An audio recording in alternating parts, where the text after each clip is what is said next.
Euh, Merci beaucoup pour l'invitation. Merci aussi d'être venu. Euh, Moi, je m'appelle Damien. Je travaille comme scientifique dans une petite startup qui s'appelle Tumult Labs.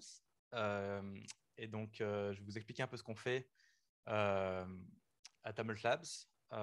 Notamment, je vais vous expliquer aujourd'hui euh, comment on peut allier la protection de données personnelles, le désir de vouloir sécuriser et prendre soin que les données personnelles des gens ne fuitent pas, avec l'idée de publier des données en open data pour qu'elles puissent être utilisées par des scientifiques, des gouvernementaux, etc.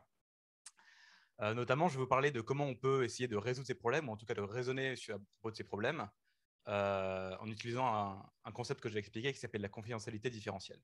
Qui a entendu parler de confidentialité différentielle jusqu'à maintenant? Differential privacy en anglais. Ok, donc j'ai bien fait de prévoir plein de slides pour expliquer un peu ce qui se passe. Ok, pardon. Il faut écouter une nouvelle limite sécu, vous avez tout à fait raison. Ok, donc je vais essayer de vous parler de ce concept en vous racontant une histoire. L'histoire, c'est le Department of Education aux États-Unis. Ah oui, alors il faut m'excuser pour les slides en anglais. Je vais parler en français, ce qui va être dur parce que je ne parle pas souvent en français. Mais mes slides sont en anglais parce que les gens de mon entreprise, il n'y en a pas un seul qui parle français. Donc, si je veux qu'ils puissent revoir mes slides, il faut que je les fasse en anglais. Donc, j'espère que ça va. Bref, le Department of Education, c'est l'équivalent du ministère des études supérieures aux États-Unis, voulait en répondre à une question assez simple. Une fois que les étudiants passent par un certain cursus universitaire, combien ils gagnent en sortie? Et combien ils gagnent 5 ans plus tard, 8 ans plus tard, 10 ans plus tard? Comment ces niveaux de salaire dépendent de l'institution dans laquelle ils ont fait leurs études, du domaine dans lequel ils ont fait les études, de quel type de diplôme ils ont obtenu, de caractéristiques démographiques, etc. Pourquoi ce serait bien si on pouvait répondre à cette question et publier des données qui répondent à cette question publiquement? Ça serait utile pour au moins 3 groupes de gens.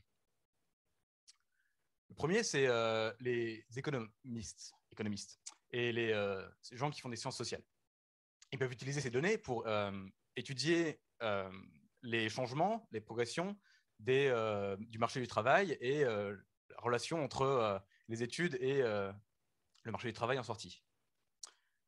Les gouvernements, à la fois à l'échelle locale, régionale, nationale, fédérale, puisqu'on parle des États-Unis, peuvent aussi utiliser ces données pour comprendre l'impact de leur politique d'éducation, par exemple en termes de financement, etc. Évidemment, les étudiants aussi, c'est vachement bien pour elles et eux d'avoir ces données-là, puisque ça leur permet de faire des meilleurs choix en ce qui concerne le choix de quelle institution, dans quelle institution ils vont, quel domaine ils choisissent d'étudier, combien ils peuvent se permettre de prendre en student loans, crédit étudiant. Merci beaucoup, il faut m'aider là parce que c'est la galère en français. Je ne réalisais pas à quel point c'était la galère jusqu'à maintenant. Bref. Donc, la question, c'est on veut publier ces données. Maintenant, comment on publie ces données tout en respectant la confidentialité de chaque personne qui est dans ces données? Une possibilité, c'est le Department of Education, il peut envoyer des sondages à tous les étudiants, enfin tous les étudiants une fois qu'ils ont un travail, qui leur demander quel est votre salaire, combien vous gagnez maintenant. On va faire la collection, on va récupérer toutes ces données, puis on va les publier, mais on ne va pas les publier comme ça, telles quelles. Ce qu'on va faire, c'est qu'on va, par exemple, enlever le nom de chaque étudiant et d'autres informations qui pourraient identifier chaque étudiant. Ici, là, on a censuré la première colonne de la base de données à droite. On suppose que c'est ça qui contient tous les identifiants. Donc ça paraît raisonnable, mais en fait, quand on y réfléchit, il y a 2 gros problèmes quand on essaie de faire ce genre d'idée. Le premier problème, c'est qu'il y a beaucoup de gens, quand on leur envoie des sondages, ils ne répondent pas. Ici, là, on voit qu'il n'y a que 2 personnes sur 5 qui ont répondu, mais en vrai, quand on envoie des sondages à des gens, généralement, les taux de réponse sont encore plus bas. Donc ça, c'est pas terrible, parce que quand on n'a pas un haut taux de réponse au sondage, ça rend les données très bruitées, ça rend les données pas très dignes de confiance. moins on a de données, plus il y a d'erreurs dans les statistiques qu'on calcule sur ces données. Et il y a encore un deuxième phénomène qui s'ajoute au fait que qu'il puisse y avoir un faible taux de réponse, c'est les gens qui choisissent de ne pas répondre, ils peuvent peut-être avoir un salaire supérieur ou inférieur à la moyenne en moyenne, et donc ajouter du biais dans les statistiques. Donc, ce n'est pas juste une histoire de « on a beaucoup d'incertitudes sur les statistiques », c'est aussi il peut y avoir du biais. Donc ça, c'est un problème. L'autre problème, c'est qu'enlever simplement les identifiants d'une base de données, eh ben, en fait, ce n'est pas très sécurisé. Dans le monde de l'informatique, de la data privacy, il y a beaucoup de... ça fait 20 ans qu'on sait que juste enlever les identifiants d'une base de données, ce n'est pas suffisant pour empêcher les gens de réidentifier les données. Il y a plein d'attaques qui ont été démontrées sur des données qui ont été déidentifiées juste en enlevant le nom, adresse, date de naissance, etc. Où les gens ont réussi à quand même retrouver qui c'était et trouver des informations sensibles sur des personnes spécifiques. Donc ça, c'est deux gros problèmes, mais en fait, il y a encore plus, il y a une mauvaise nouvelle de plus, c'est que ces deux problèmes, ils tendent à se rendre... chaque problème fait que l'autre problème devient pire. Oh mon Dieu, le français. D'une part, si jamais les gens savent que ce qu'on va faire avec ces données, une fois qu'on les a récupérées, c'est les publier de façon pas sécurisée, les publier de façon à ce que peut-être on va fuiter des données personnelles sur des gens, et ben, ils vont encore moins avoir envie de participer au sondage. Donc, plus on a un manque de protection de données, et moins on a de réponses, et donc plus on a d'erreurs dans les données. Par ailleurs, le phénomène va dans le sens inverse, et ça c'est aussi intéressant, parce que moins on a de gens dans les données, et en fait plus c'est difficile de les protéger en bout de course, puisque l'idée de l'anonymisation, c'est de cacher les gens dans un groupe de gens, ou de faire en sorte que les gens ne soient pas identifiables parce qu'il y a beaucoup de gens qui leur ressemblent. Donc moins on a de gens, plus c'est difficile de faire ça, et donc protéger ces données, ça devient de plus en plus difficile. Donc moins on a de gens, plus c'est difficile d'arriver à un système sécurisé, et moins on a de gens. Ok, donc qu'est-ce qu'on veut faire à la place? On pourrait essayer une autre façon d'obtenir ces données. Par exemple, le Department of Education, il pourrait demander à l'IRS. L'IRS, c'est l'équivalent du ministère des Impôts américain. Donc eux, ils savent ce que tout le monde gagne, parce que évidemment, les gens déclarent leurs impôts. Donc on pourrait juste leur demander de calculer ces données pour nous, et puis de les repartager avec le Department of Education en demandant gentiment. Évidemment, il y a un problème, c'est que le ministère des Impôts américain, il ne peut pas simplement nous donner ces données. En fait, il y a même des lois fédérales américaines qui disent que c'est complètement interdit de révéler combien une personne gagne. Et en fait, c'est même interdit de révéler si une personne en particulier a fait sa déclaration d'impôt. Donc évidemment, l'IRS, il ne peut pas faire ça du tout. Ce genre de contraintes, vous, professionnels de la cybersécurité, vous connaissez les organisations, même quand elles veulent publier des données avec des tiers ou bien juste publiquement, généralement, ils n'ont pas le droit de faire ça sans un cadre légal très strict. Donc, comment on résout ce problème? Comment on permet à l'IRS de publier toutes ces données sans révéler de données individuelles? On va essayer de réfléchir à comment on peut capturer cette idée de publier des statistiques sans vouloir révéler d'informations personnelles. On va imaginer que l'IRS, il prend les données brutes de déclaration d'impôt de tout le monde et il va publier des données à partir de cette information. On veut être sûr que ces données, elles ne révèlent rien sur un individu particulier. Une manière de dire ça, une manière de capturer ça intuitivement, ça serait de dire, OK, on va prendre les mêmes données et on va enlever quelqu'un du jeu de données. Et maintenant, on va refaire la même publication. On va calculer les mêmes statistiques et on va renvoyer les mêmes statistiques. Si jamais on arrive à faire en sorte à ce que ces deux scénarios, on n'arrive pas à les distinguer. Pour n'importe qui, c'est impossible de détecter si jamais on est dans le scénario 1 ou 2. Alors, ça veut dire que ce qu'on a publié dans le scénario 1, ça ne faisait pas fuiter d'informations sur les personnes qu'on a enlevées. Sinon, on aurait été capable de voir une différence. Okay. Donc ça, c'est l'intuition fondamentale derrière la propriété dont je vais parler aujourd'hui, qui s'appelle la confidentialité différentielle. On doit être incapable, n'importe quel attaquant doit être incapable de détecter si jamais quelqu'un a été enlevé ou bien entendu ajouté dans le jeu de données. Je vais revenir plus tard à cette intuition et on va essayer de mettre un peu de technique, un peu de maths derrière. Gentil maths. Par contre, évidemment, ça c'est la propriété précédente, c'était la propriété de protection de vie privée. Mais on veut quand même être capable on veut quand même faire en sorte que les données qu'on publie soient utiles, qu'elles nous disent quelque chose d'important et de raisonnable, d'utilisable sur le jeu de données en question. Donc, par exemple, si jamais on a un jeu de données qui ressemble à ça et qu'on veut calculer une moyenne, la moyenne, elle va tomber là. Et si jamais le jeu de données il est très différent, là ici, quasiment tous les points ils sont à droite, et ben, la moyenne, elle doit être aussi très différente. Donc ça, on doit être capable de détecter quand il y a beaucoup de points individuels qui changent. Mais on n'a pas envie de pouvoir détecter quand il y en a un seul qui change. OK ? Donc ça, le fait qu'on peut détecter la différence entre ces deux scénarios, c'est bien, c'est ce qu'on veut. C'est ça qui nous permet de faire de la science sur les données. Mais donc maintenant, imaginons que notre deuxième base de données, il n'y a qu'un seul point de différent avec la base de données précédente. Alors, si jamais on calcule la moyenne de chaque jeu de données, et si jamais tout ce qu'on fait, c'est juste calculer une moyenne et on publie la moyenne, eh ben, on peut quand même voir une petite différence là. Donc, la différence, elle est petite, et on peut quand même l'observer.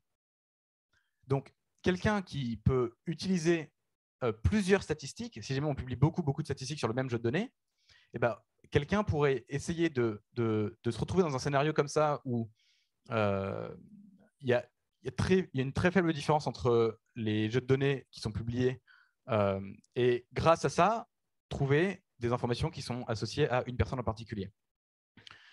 Mais en fait, ça, ce que je décris si jamais on publie des données simplement en calculant des statistiques et en les renvoyant comme ça sans rien faire d'autre, le fait que ça puisse faire fuiter l'information, c'est comme ça en fait que beaucoup d'attaques de réidentification fonctionnent. On prend des statistiques qui, prises à part, semblent être raisonnablement sécurisées, semblent ne rien révéler sur les données, et en fait, en combinant différents jeux de données, on peut arriver à trouver des informations sensibles sur des individus en particulier. Bon.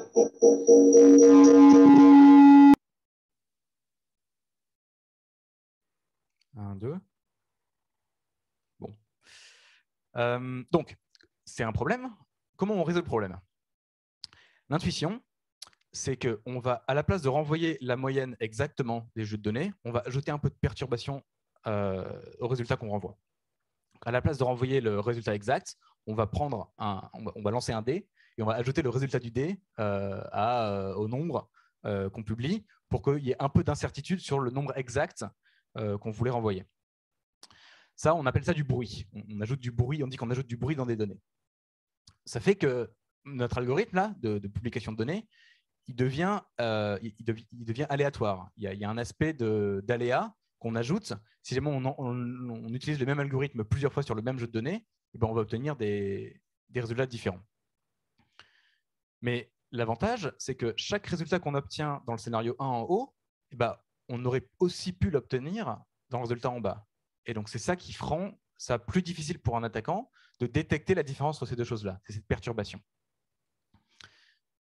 Remarquez que le but précédent de quand même retourner des résultats qui nous disent quelque chose d'intéressant à propos du jeu de données, dans sa globalité, eh ben ça fonctionne quand même. Parce que là, par exemple, si jamais les jeux de données sont très différents, dans les deux cas, on va, avec une très haute probabilité, renvoyer des résultats aussi très différents. Donc, on va quand même pouvoir être capable d'apprendre quelque chose d'utile à propos de ce jeu de données.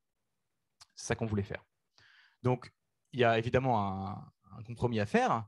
On récupère des statistiques qui sont un petit peu moins précises, mais par contre, on protège bien les données et même si jamais les statistiques sont un peu moins précises, elles sont quand même suffisamment précises pour nous donner quelque chose d'intéressant, pour nous apprendre quelque chose d'intéressant à propos du jeu de données.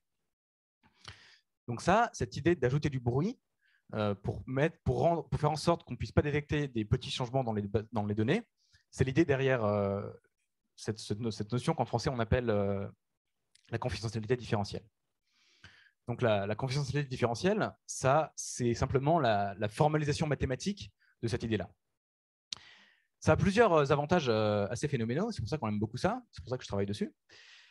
D'une part, ça nous permet d'oublier toutes ces histoires qu'on faisait avant de sécurité par obscurité.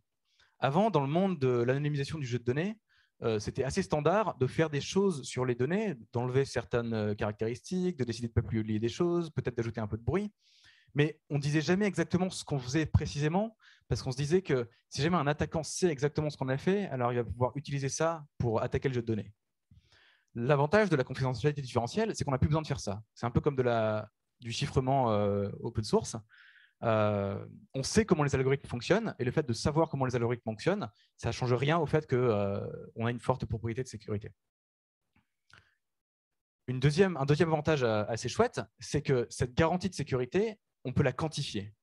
On peut dire, on obtient un genre de bouton qu'on peut tourner pour déterminer à quel point on va donner, à quel point la probabilité de sécurité elle est forte.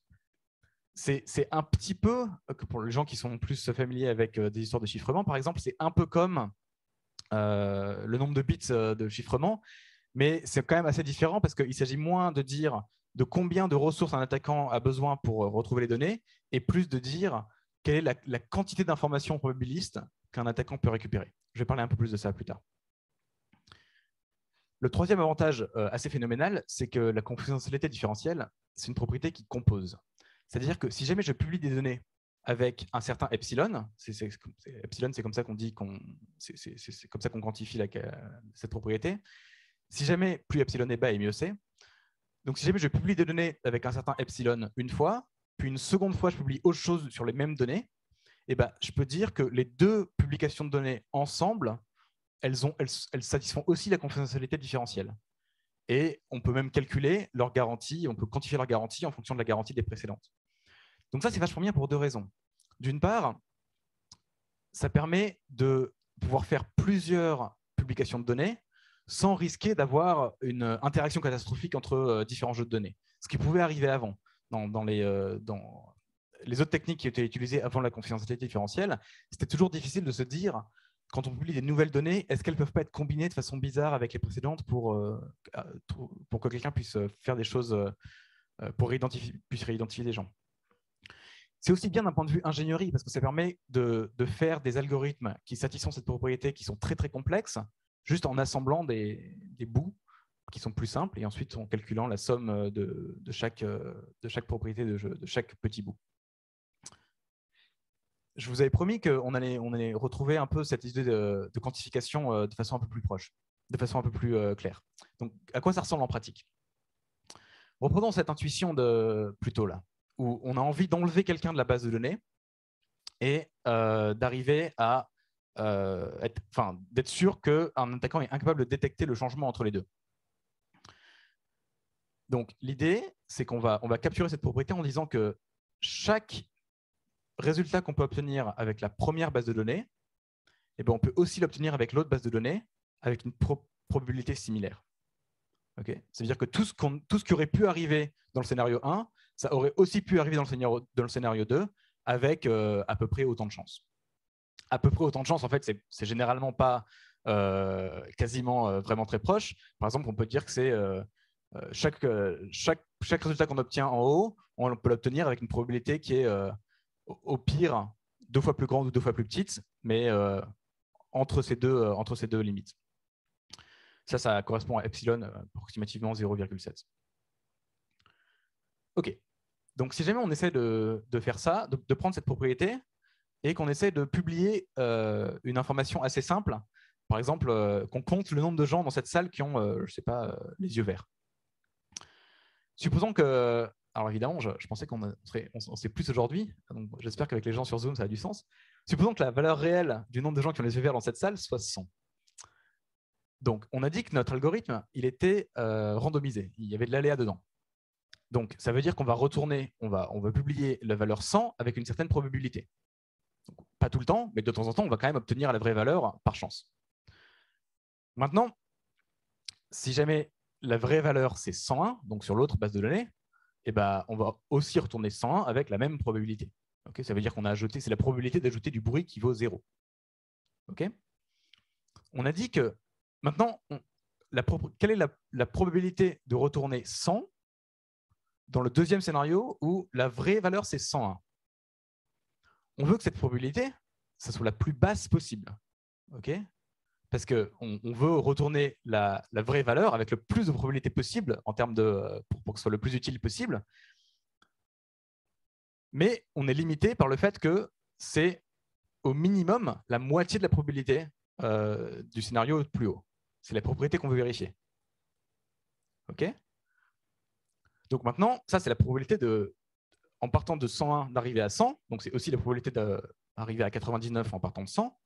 Maintenant, quelle est la probabilité de retourner 99 si on envoie 101 ? C'est encore une fois la moitié de ça, le plus possible, le moins possible, mais quand même dans un facteur 2. Donc ça fait ça. Hop, on continue le raisonnement pour dire que c'est la probabilité de retourner 98, 98, 97, etc. Et pareil de l'autre côté. Si jamais vous avez suivi ça, tout ça, félicitations. Vous avez maintenant la bonne intuition qui vous permet de comprendre pourquoi, quand on fait de la confidentialité différentielle, on étudie toutes ces probabilités, toutes ces distributions de probabilités qui ont cette forme-là. Ça, on appelle ça la distribution de Laplace, en la version discrète, là. Et donc, c'est vraiment un truc fondamental en confidentialité différentielle. Donc ça, c'est comme ça. Une propriété, c'est comme ça typiquement qu'on publie des données très simples comme compter le nombre de gens avec une certaine propriété. Évidemment, il y a beaucoup de statistiques où c'est beaucoup plus difficile de tracer ces distributions de probabilité pour obtenir de la propriété qu'on veut. Mais c'est ça l'intuition. OK, donc ça, c'est les trucs chouettes à propos de la confidentialité différentielle. Maintenant, qu'est-ce qui est un peu moins chouette, ou un peu difficile en tout cas ?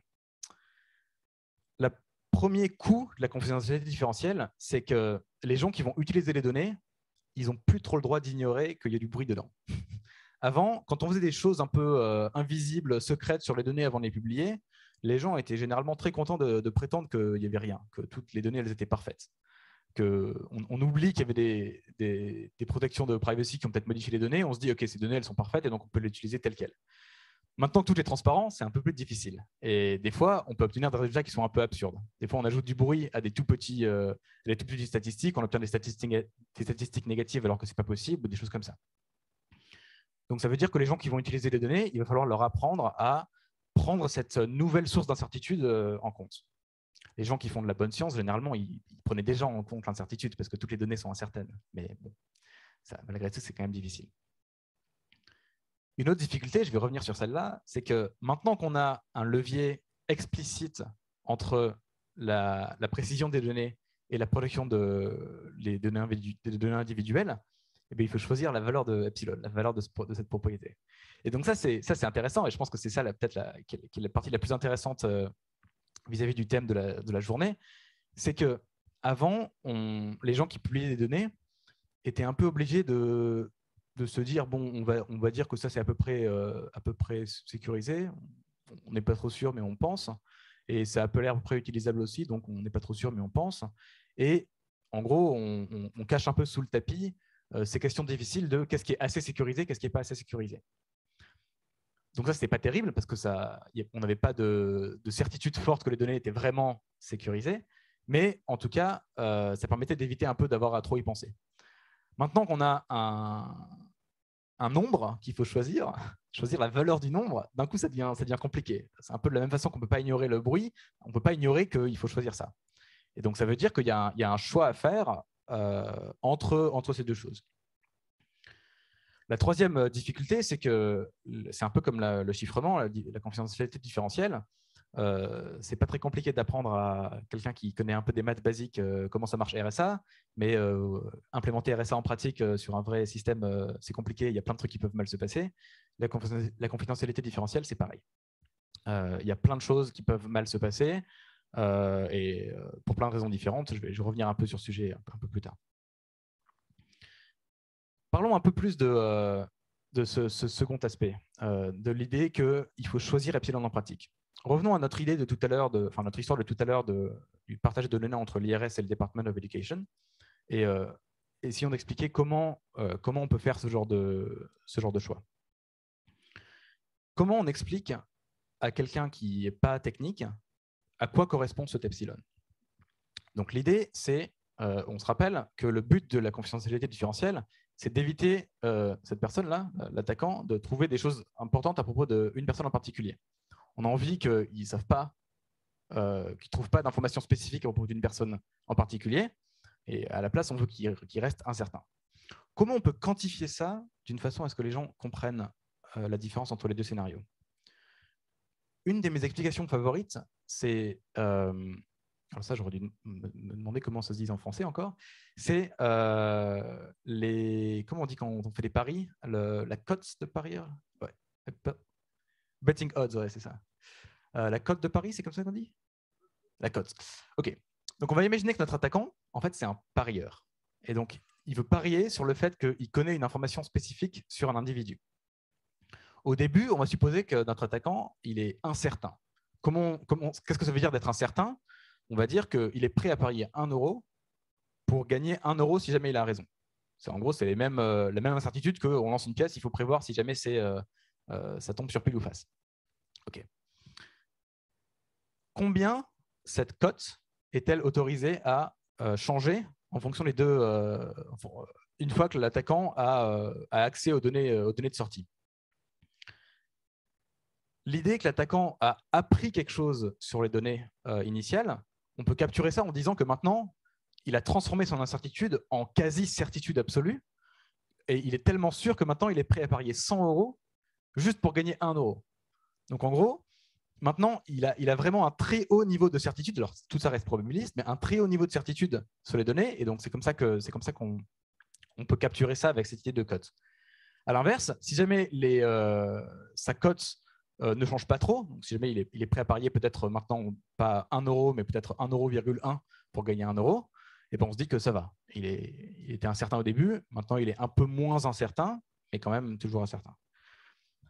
Donc ça, c'est une des façons qu'on utilise pour expliquer à nos clients à quoi ça correspond ce choix d'epsilon. Il y a d'autres méthodes, mais bon, celle-là, c'est, je pense, la plus facile. En fait, on peut même montrer qu'il y a une différence, il y a une relation immédiate, enfin, il y a une relation immédiate, une relation directe en tout cas, entre la valeur d'epsilon et cette histoire de à quel point la personne en sortie, elle peut gagner de la certitude sur les données. Ici, on part du principe que la personne elle est complètement incertaine initialement, l'attaquant, à 0,5. Et donc, plus epsilon augmente et plus un attaquant peut gagner de la certitude.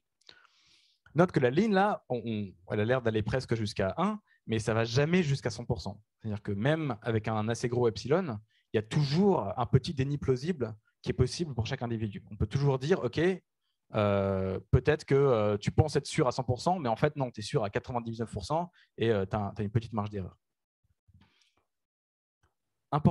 Un aspect important de la confidentialité différentielle, c'est que ça ne change rien à quel point votre attaque elle est compliquée ou complexe ou quoi.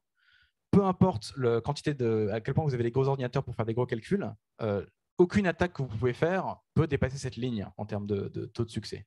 Et donc ça, c'est pour ça qu'on dit que la confidentialité différentielle, c'est future-proof. Même les attaques futures, elles ne vont pas pouvoir attaquer ça. Donc typiquement, maintenant en pratique, les institutions comme l'IRS, elles partent en choisissant une certaine valeur d'epsilon, et elles disent, OK, donc on va essayer de publier des données, on va essayer avec une stratégie un peu initiale, peut-être pas terrible, et on va communiquer avec les personnes qui vont utiliser les données. OK, voilà ce qu'on va obtenir voilà qu'on va obtenir comme niveau d'erreur sur les données qu'on va publier. Généralement, la première stratégie, elle ne marche pas trop. Généralement, les gens ne sont pas très contents. Les gens demandent, OK, mais c'est pas terrible ça. Est-ce qu'on peut augmenter epsilon? Est-ce qu'on peut rendre les données un petit peu moins privées et un petit peu plus utiles? Donc ça, c'est typique. Donc des fois, il y a des discussions à faire là-dessus. Et donc ça transforme une discussion très vague, où les gens viennent d'endroits très différents, en discussion quantifiable, où on peut dire, OK, maintenant, on peut tourner epsilon plus ou moins pour faire un choix entre ces deux objectifs.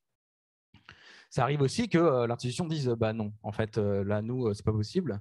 On a déjà utilisé un epsilon qui est suffisamment gros pour que si jamais on augmente, on ne va pas être à l'aise avec le fait de publier des données. On a trop peur que ça soit pas assez privé. Mais par contre, on peut changer la stratégie.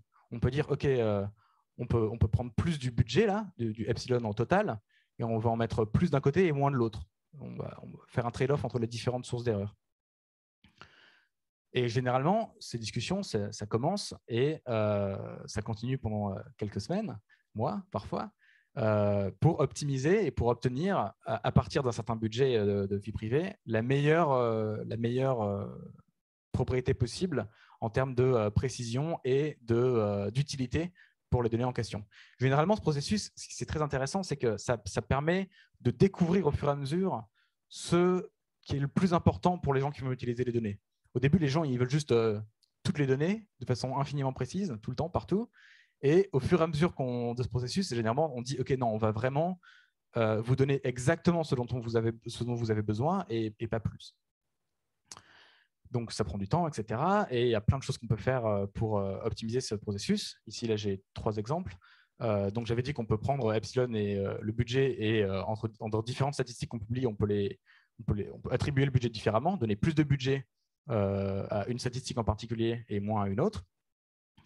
On peut aussi prendre toutes les statistiques qu'on obtient et en fait, en décider de n'en publier qu'une sous-partie, dire « Ok, en fait, celles-là, elles prennent du budget pour rien et on ne va pas les utiliser, donc en fait, on va juste les enlever ». Et un autre truc qui est aussi très fréquemment utile, c'est l'idée de dire « Ok, à la place d'avoir à la place d'agréger à un niveau très fin, on va agréger à un niveau moins fin ». Par exemple, en disant « Ok, on va… à la place de faire de grouper notre donnée par âge, exactement 21, 22, 23, etc., on va grouper nos données par tranche d'âge, entre 20 et 29, 30 et 39, etc. À la fin du processus, on obtient une dernière stratégie qui, avec un peu de chance, fonctionne bien et rend les gens heureux. À la fin, c'est ça qu'on obtient. Donc ça, c'est… parce que l'histoire que je vous ai racontée, ce n'est pas une histoire fictionnelle, c'est vraiment un truc avec lequel mon entreprise a aidé l'IRS à publier des données pour le Department of Education. Et donc, il y a un site internet que vous pouvez aller visiter qui vous donne exactement ces données-là, accessibles à tous publiquement sur Internet. OK. Je pense que j'avais un peu plus de slides pour parler de à quel point c'est compliqué d'implémenter la confidentialité différentielle en pratique. Voilà pourquoi. Parce que les gens ils veulent faire des statistiques compliquées, parce que c'est compliqué parce que c'est difficile de coder de façon qui évite les bugs et les tout petits bugs dans du code qui fait de la confidentialité différentielle. C'est souvent possible de l'utiliser pour se transformer en grosse vulnérabilité, un peu comme du chiffrement. Et aussi, c'est compliqué de faire ces choses-là d'une façon qui passe à l'échelle. Et évidemment, pour des données, là, j'ai parlé de l'IRS, les données ne sont pas très grosses, mais on aide aussi des entreprises comme le Bureau du recensement américain ou Wikimedia. Et donc, dans ces 2 cas, ils ont vraiment beaucoup de données. Ça rend parfois les choses un peu compliquées. J'ai eu une slide vaguement product pour expliquer un peu comment on a approché ça. On a fait une plateforme qui fonctionne en 2 parties. En Tumult Core, en bas, c'est vraiment un truc qui est fait pour être extensible, où chaque morceau de bloc est vraiment très fortement reviewé. Et donc, tout fonctionne avec Apache Spark pour que ça puisse passer à l'échelle et qu'on puisse utiliser sur des gros jeux de données.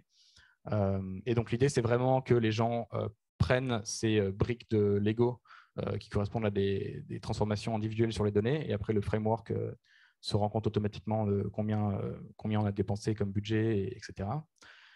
Ça, c'est puissant et très extensible, mais c'est pas très accessible pour l'utilisateur moyen. C'est pour ça qu'on a publié un 2e truc au-dessus, qui est plus une interface gentille, qui ressemble un peu à Pandas ou à Spark pour les gens qui connaissent, qui permettent de faire des choses un peu plus pour que l'analyste puisse juste dire je veux calculer une somme ou une déviation standard ou un quantile, une médiane, etc. Et donc, fais tout ce qu'il faut.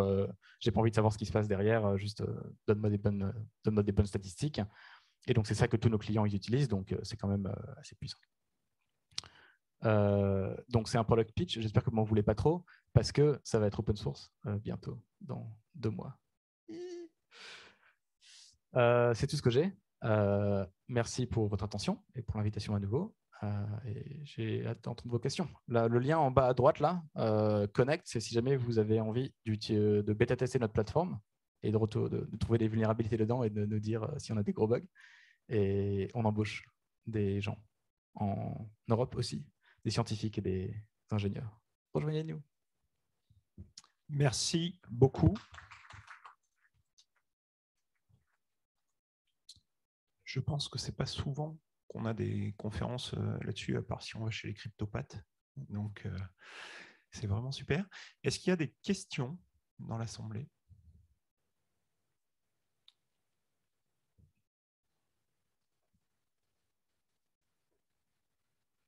Et les questions sont retransmises, donc attendez le micro.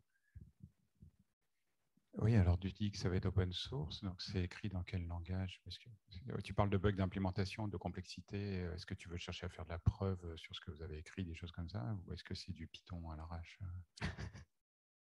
Ah non, ça va être vraiment difficile de lancer que c'est du Python sans que ça a l'air d'être à l'arrache.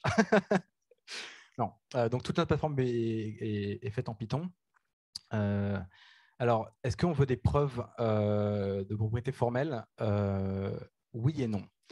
En fait, oui, parce que notamment certaines primitives extrêmement sensibles comme l'ajout de bruit dans les données, en fait, ça, il y a plein de bugs qui viennent de la traduction entre les maths. Quand on en fait sur du papier, c'est joli et abstrait. Et quand on implémente ça sur une machine, en fait, il y a des nombres en virgule flottante, parce que c'est du bruit en virgule flottante. Et donc, cette traduction en virgule flottante, en fait, il y a plein de vulnérabilités qui peuvent venir de là. On en a trouvé dans le code de concurrent. On a des blog posts qui vont sortir qui expliquent toutes ces vulnérabilités. Ça va être rigolo. Et donc, pour ça, notre approche, c'est de dire, OK, il ne faut pas juste écrire du code, il faut écrire du code, open sourcer le code, avoir au moins une preuve sur papier à côté que l'implémentation, elle est correcte, et avoir cette preuve reviewée et publier ça dans un journal avec des gens de la communauté qui vérifient. Ça, c'est un truc qu'on est les premiers à faire, malheureusement. Donc oui, il faut un certain niveau d'assurance, surtout pour ces primitives critiques. L'autre question sur est-ce qu'on veut, par exemple, de la preuve formelle, de la vérification formelle en niveau machine, il y a de la recherche sur ça, mais ce qui est difficile, c'est que c'est vraiment comme c'est des propriétés qui sont aléatoires, hein, qui sont randomisées, en fait, les outils de vérification formelle à l'heure actuelle ne sont pas très bien adaptés pour faire ce genre de raisonnement. Donc, c'est plus au niveau c'est plus un niveau de la recherche comme effort que vraiment prêt pour être implémenté aujourd'hui. Et sur le langage, du coup, Rust, Python? Sur le langage, donc c'est tout en Python. Certaines primitives, on appelle des bouts de C.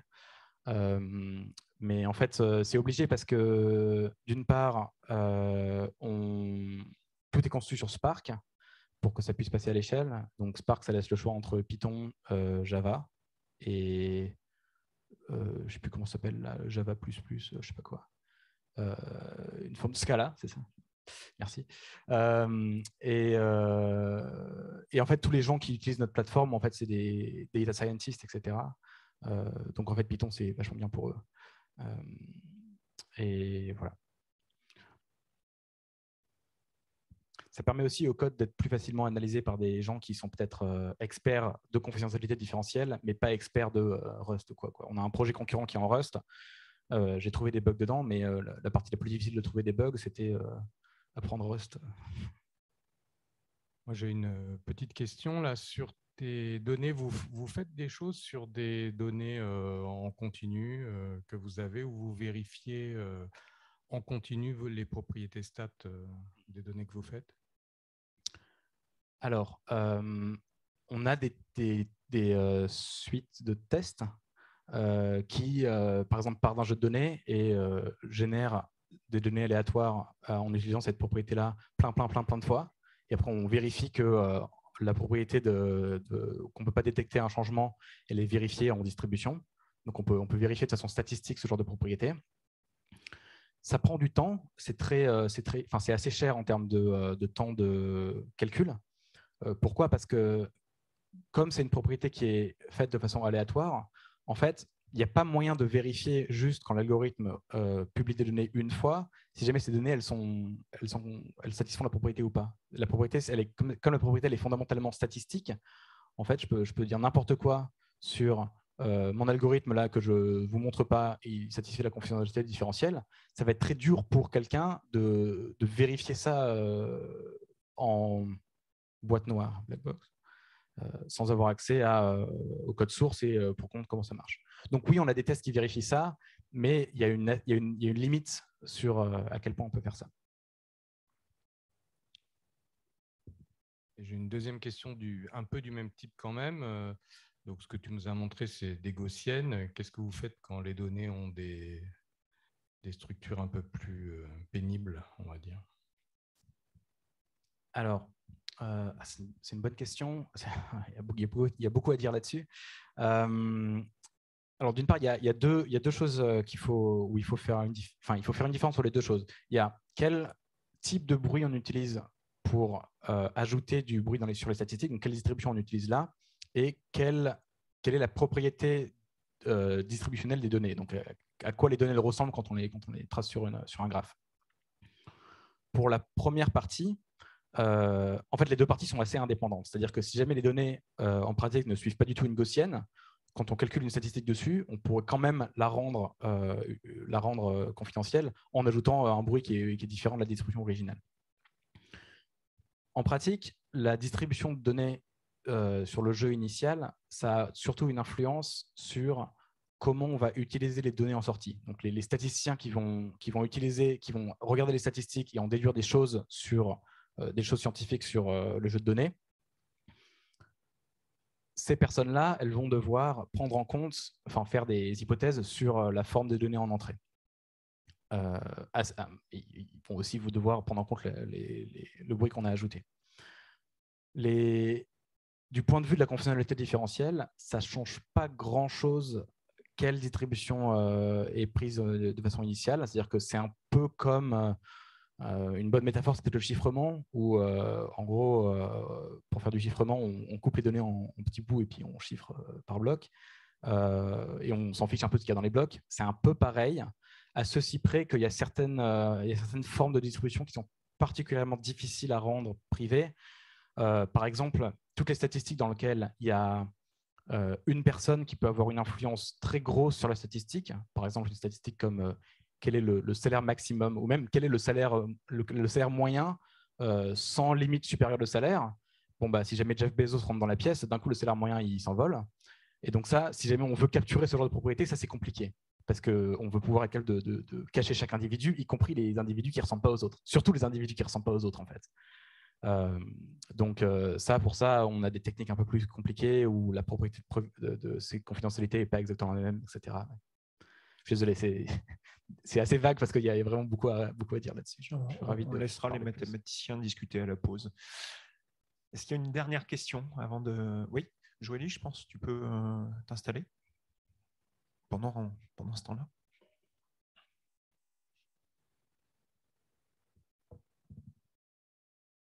Et moi, j'ai une question plus terre à terre par rapport aux algorithmes d'anonymisation classiques. La confidentialité différentielle, ça intéresse quel secteur d'activité? Ça sert à quoi au final? Qui va l'utiliser concrètement? Parce que c'est un joli concept mathématique, mais ouais. Écoute, super question. Merci. Donc, en fait, moi, je suis dans une petite startup qui a été fondée il y a 2 ans et demi, je crois. Et donc, les clients qu'on a actuellement, ce qui paye le salaire à l'heure actuelle, c'est les cas d'utilisation dans le gouvernement. Donc, il y a beaucoup d'agences gouvernementales comme le Bureau du recensement américain ou l'IRS qui ont envie de publier des données exactement pour des raisons de open data, de transparence, etc. Ou bien parce que ça fait partie de leur raison d'être. L'INSEE, leur raison d'être, c'est de publier des données, donc c'est pareil. Et donc, ils veulent toujours publier plus de données, mais ils ont quand même des contraintes de confidentialité fortes. Et donc, c'est pour ça que c'est vraiment un cas d'utilisation classique, parfait. On parle aussi à des gens, on est aussi en train d'aider des gens comme Wikimedia, donc c'est des non-profits qui ont aussi envie de publier des données pour faire avancer la science, permettre à des chercheurs en sciences sociales d'apprendre des choses intéressantes, par exemple sur les visiteurs de Wikipédia, d'où ils viennent, qu'est-ce qu'ils visitent, etc. Mais c'est pareil, ils veulent maintenir une confidentialité élevée.